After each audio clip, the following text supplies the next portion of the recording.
The pandemic, people have been looking for more ways to connect, and one company that has been tracking this trend, Eventbrite, says from 2022 from 2023 they saw a 70% spike in book club events just in Chicago. And today on World Book Day, we want to shine a light on one group putting a unique spin on the classic book club. It's called Read and Run Chicago. Basically, they read books, take place in our area, then organize a group run to go see those settings in person. I love this idea. Joining us now is Allison Yates, the founder of Read and Run Chicago. Allison, great idea. What was the impetus of this? Were you lonely? I mean, we're all lonely. First of all, pandemic, we were all lonely. Pandemic, right? we're lonely. We're lonely because of social media. Blah blah blah blah blah blah blah. Like, so how did you put these two things together? Yeah, during the pandemic, I was reflecting a lot. I had a lot of time to think about how I had already lived in Chicago at that point around 3 years, and I really didn't feel any connection to the city. And I really thought about where are the places that I felt like I belonged? Where did I feel connection? And they were always in places that I had spent time exploring on foot, whether that was running or walking or doing tours, and then places that I had learned a lot about. And usually that came in the form of books. And so I thought about how could we combine those two things to make me feel the same sense of connection that I felt with other places I had been, with my own city that I was living in. And so that's how the idea came about.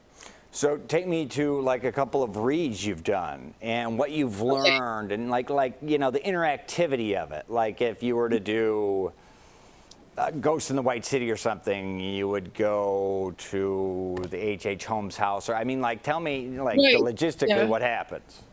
Well, let me give you a fun example. One of our most popular runs is the Historic Chicago Bakeries Run, based on a book by Jennifer Billock.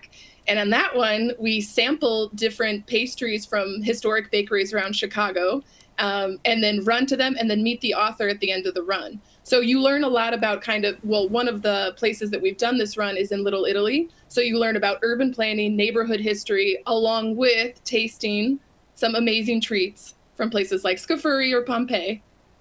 Wow. So I know a lot of people probably like the top New Year's resolutions would probably be to read more and run more. And those two things independently don't inherently sound fun. But when you put them together like you do, and it looks like you've got a real eclectic group too with you. It's not like you got, you know, a lot of marathoners. Doesn't seem like there's probably any judgment, you know. It seems like a real, are you surprised how cool the thing has turned out? Oh, that's so nice. Yeah, I mean, it's changed my life completely, and it's changed the way I interact with people in the city, and it's changed the way I feel about the city. And it really is the most welcoming group. And I always say this, and I'm not just saying this because I started it, but the people who come to Read and Run Chicago are the absolute best people on the planet. They're people who want to learn, who are accepting of other people, who want to take the time to consider maybe some of Chicago's difficult history and learn how we can be better as people. And we do this all through movement and stories. I love it. I absolutely love it. So Eventbrite, that's where to find her. Allison Yates is the founder of Read and Run Chicago. 5 different runs in May. You can learn more on Eventbrite. We've got a link on our website, CBS Chicago. It is, I don't know if it's world, national, whatever book day it is. Kudos to you for making both booking and running cool. Good luck and keep us posted. Thank you. Can't wait for you to join. All right. Oh, that's a challenge. Okay. I might take you up on that one.